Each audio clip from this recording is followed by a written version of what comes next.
चलिए आज हम लोग संख्या पद्धति के बारे में जानेंगे।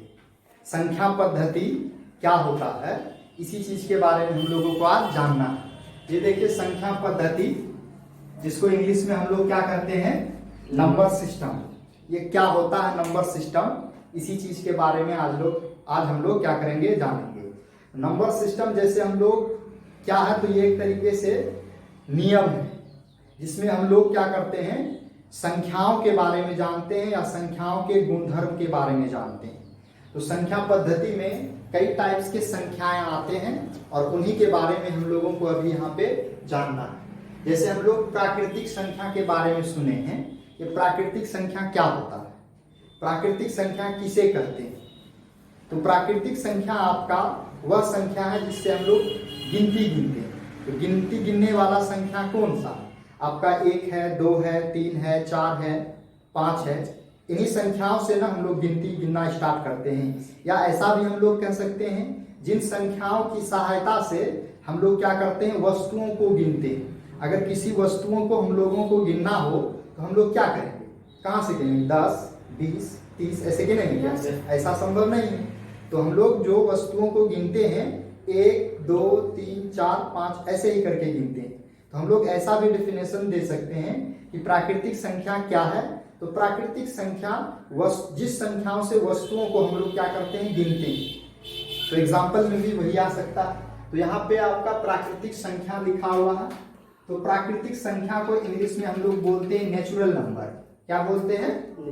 नेचुरल नंबर बोलते हैं। तो डिफाइन किया गया, गिनती की संख्या को प्राकृतिक संख्या कहते हैं, या जिन संख्याओं की सहायता से हम अपने आसपास के विभिन्न वस्तुओं को गिन सकते हैं, उसी संख्या को हम लोग क्या कहेंगे, प्राकृतिक संख्या कहेंगे। जैसे एग्जांपल में भी दिया हुआ है, ये आपका 1, 2, 3, 4, 5, 6 इसी तरीके से और आगे चलते रहेगा, 7, 8, 9। अब यहाँ पर आप देखिए ये क्या चीज है, तो ये सोया हुआ 8 क्या है, सोया हुआ 8। तो ये सोया हुआ 8 का मतलब क्या होता है, ये अनंत होता है। क्या होता है? अनंत, जिसको हम लोग इंग्लिश में इनफाइनिटी कहते हैं। क्या कहते हैं? इनफाइनिटी। इनफाइनिटी का मतलब होता है बहुत ही ज्यादा, जिसको हम लोग परिभाषित नहीं कर सकते। ये कभी भी, ये जो हम लोग संख्या जानने चलते रहेगा, कभी भी खत्म नहीं होने वाला। इन्फिनिटी एक नंबर ही कहा जा सकता है जो कि बहुत ही बड़ा होता है, अपरिभाषित नंबर है। ठीक है, तो इन्फिनिटी यानी कि अनंत है, अनंत तक चलते रह जाएगा, कभी भी खत्म नहीं होगा। तो अब देखिए ये जो प्राकृतिक संख्या है नेचुरल नंबर, तो नेचुरल नंबर का जो समूह होता है, कई संख्याओं का समूह, यानी कि नेचुरल संख्या होगा यानी प्राकृतिक संख्या, उसके समूह को हम लोग n से सूचित करते हैं। किससे सूचित करते हैं? n। n मीन्स क्या है? प्राकृतिक संख्याओं का समूह। जैसे एग्जांपल में हम लोग देखते हैं, n आपका है, कर्ली ब्रैकेट लिया गया, 1, 2, 3, 4, 5, 6। ये आपका क्या है? प्राकृतिक संख्याओं का समूह है। और प्राकृतिक संख्याओं के समूह को हम लोग किससे सूचित करते हैं? n से सूचित करते हैं। तो ये प्राकृतिक संख्या के बारे में हम लोग जान गए हैं। तो अब देखते हैं यहाँ पर कि कोई भी प्राकृतिक संख्या जो है वो स्टार्ट कहाँ से हो रहा? 1 से स्टार्ट हो रहा, अंत कहाँ हो रहा? पता ही नहीं। अंत कहाँ है प्राकृतिक संख्या का, पता है क्या? कोई भी बता नहीं सकता। हम लोग आज बैठ जाए गिनना और अपना जीवन भर गिनते रह जा, कभी भी ये अंत नहीं होगा। तो यहाँ से हम लोग क्या कह सकते हैं, ये जो प्राकृतिक संख्या है, प्राकृतिक संख्या यानी कि सबसे छोटी प्राकृतिक संख्या आपका 1 होता है। प्राकृतिक संख्या का सबसे छोटा यानी सबसे छोटी प्राकृतिक संख्या कौन है? 1। याद रहेगा? तो चलिए अब हम लोग इससे पहले वाले क्लास में हम लोग यानी कि जैसे 6 क्लास 7 क्लास में हम लोग प्राकृतिक संख्या के बारे में पढ़ते हैं, तो वहां हम लोगों को बताया जाता है कि प्राकृतिक संख्या का हम लोग जोड़ते हैं। जैसे हम लोग, ये क्या प्राकृतिक संख्या, ये भी क्या प्राकृतिक संख्या, 2 और 2 को हम लोग क्या कर देते हैं, जोड़ देते हैं, तो क्या आ जाता है? 4 आ जाता है ना जी। अगर उसी प्रकार से हम लोग 3 प्राकृतिक संख्या है और 5 एक प्राकृतिक संख्या, दोनों को जोड़ देंगे तो कितना आ जाएगा, 8 आ जाएगा। तो ये भी प्राकृतिक संख्या है 3, ये 5 भी क्या है, प्राकृतिक संख्या। दोनों को जैसे ही हम लोग क्या करते हैं, जोड़ देते हैं तो क्या प्राप्त हो जाता, 8। 8 भी एक क्या है, प्राकृतिक संख्या है, नेचुरल नंबर है। तो हम लोग यहां से क्या कर सकते हैं कि यदि दो प्राकृतिक संख्याओं को हम लोग क्या करते हैं, जोड़ते हैं तो एक प्राकृतिक संख्या आ जाता है। तो हम लोग ये कहते हैं कि योग के अंतर्गत प्राकृतिक संख्या संवृत होता है। ये संख्या का गुणधर्म है। क्या है, संख्या का गुणधर्म है। पहला गुणधर्म हम लोग संवृत या संवरक पढ़ते हैं ना, संवृत या संवरक गुणधर्म या नियम हम लोग भी कह सकते हैं। तो संवृत या संवरक का मतलब क्या होता है, यही होता है यदि हम लोग दो प्राकृतिक संख्या को जोड़ दिए, अगर वो भी एक प्राकृतिक संख्या आ जाए तो हम लोग कहते हैं कि प्राकृतिक संख्या योग यानी कि जोड़ के अंतर्गत संवृत है या संवरक है। लेकिन इसी के अपोजिट हम लोग ये काम कर दें, जैसे आपका ये 3 है, 3 में अगर हम लोग 2 घटा दें तो क्या आ जाएगा, 1 आ जाएगा। यानी कि 3 प्राकृतिक संख्या, 2 क्या है, प्राकृतिक संख्या। 3 में 2 को जैसे ही हम लोग घटा दिए तो रिजल्ट भी क्या आ गया, प्राकृतिक संख्या आ गया। ठीक है, लेकिन ये एक ही कंडीशन में हो रहा है, प्राकृतिक संख्या आ रहा है। लेकिन जस्ट इसी को हम लोग उल्टा कर देते हैं। देखिए जैसे 2 माइनस 3, अब क्या आएगा, -1। क्या अब आप बता सकते हैं कि -1 प्राकृतिक संख्या होता है क्या? संभव ही नहीं। कोई भी प्राकृतिक संख्या आपका स्टार्ट ही होता है 1 से, इसमें केवल और केवल धनात्मक संख्या होता है, ऋणात्मक तो होता ही नहीं है। तो यहाँ पर हम लोग क्या किए, दो प्राकृतिक संख्याओं का अंतर किए। क्या किए, अंतर यानी कि घटा, तो एक प्राकृतिक संख्या नहीं आया।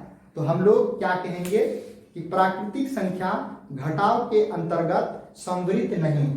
क्या नहीं है, संवृत नहीं है, यानी कि संवरक नहीं है। तो संवरक गुण किसके लिए वैलिड है, समझ में आ रहा, योग के लिए वैलिड है, लेकिन घटाव के लिए यहाँ पर मान्य नहीं है। किसके लिए, प्राकृतिक संख्या के लिए।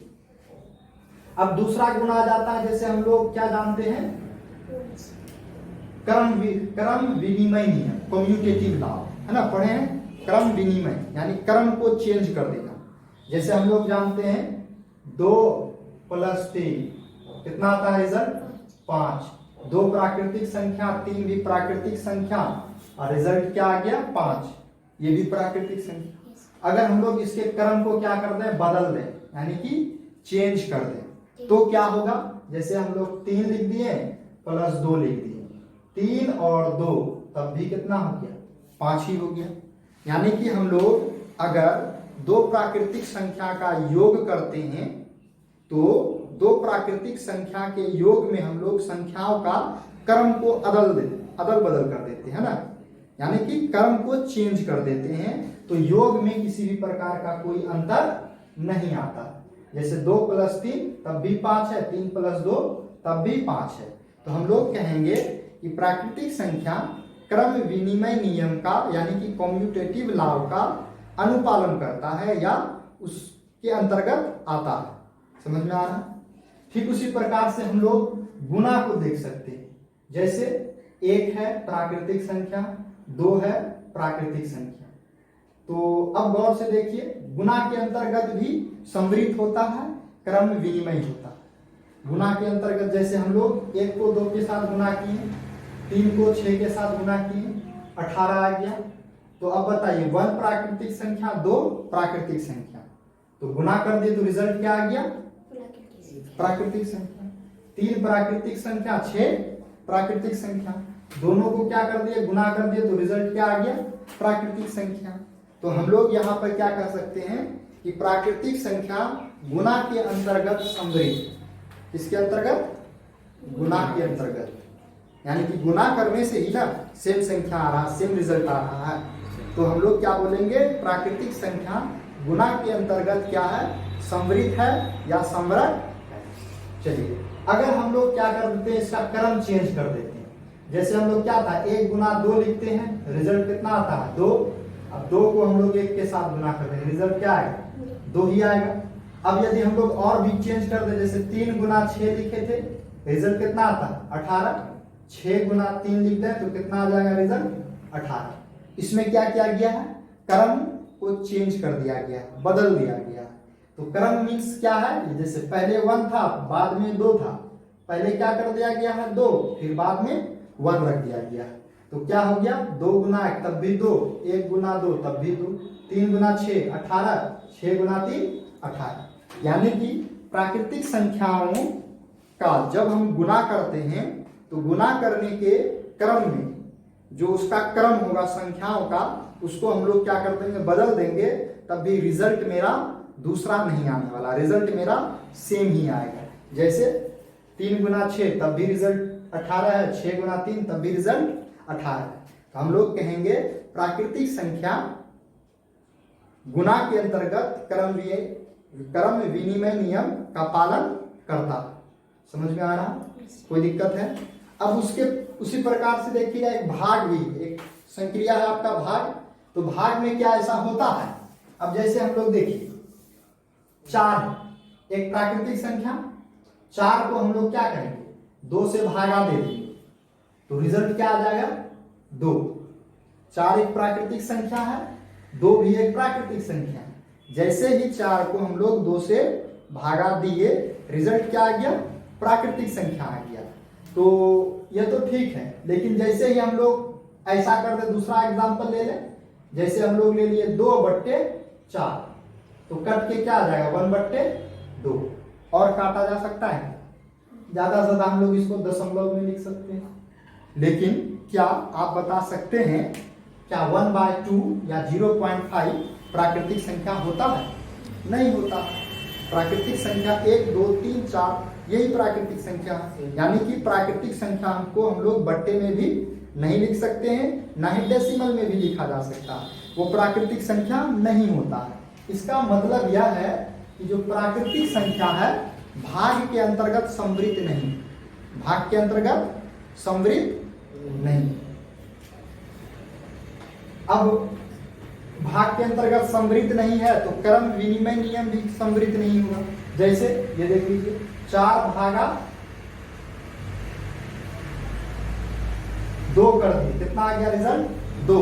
क्रम को यदि हम लोग चेंज कर दें 2 भागा 4 करेंगे, क्या है, क्या रिजल्ट सेम आ रहा नहीं आ रहा। यानी कि हम लोग कह सकते हैं कि प्राकृतिक संख्या जो होता है वो प्राकृतिक संख्या भाग के अंतर्गत क्रम विनिमय नियम का नियम यानी इस नियम का पालन नहीं करता। समझ में आ रहा, कोई दिक्कत है? तो प्राकृतिक संख्या और उसके गुणधर्म के बारे में हम लोग जानेंगे। अब हम लोग नेक्स्ट आता है पूर्ण संख्या, जिसको हम लोग इंग्लिश में होल नंबर कहते हैं। अब ये क्या चीज है इसको जानते हैं। होल नंबर मीन्स क्या?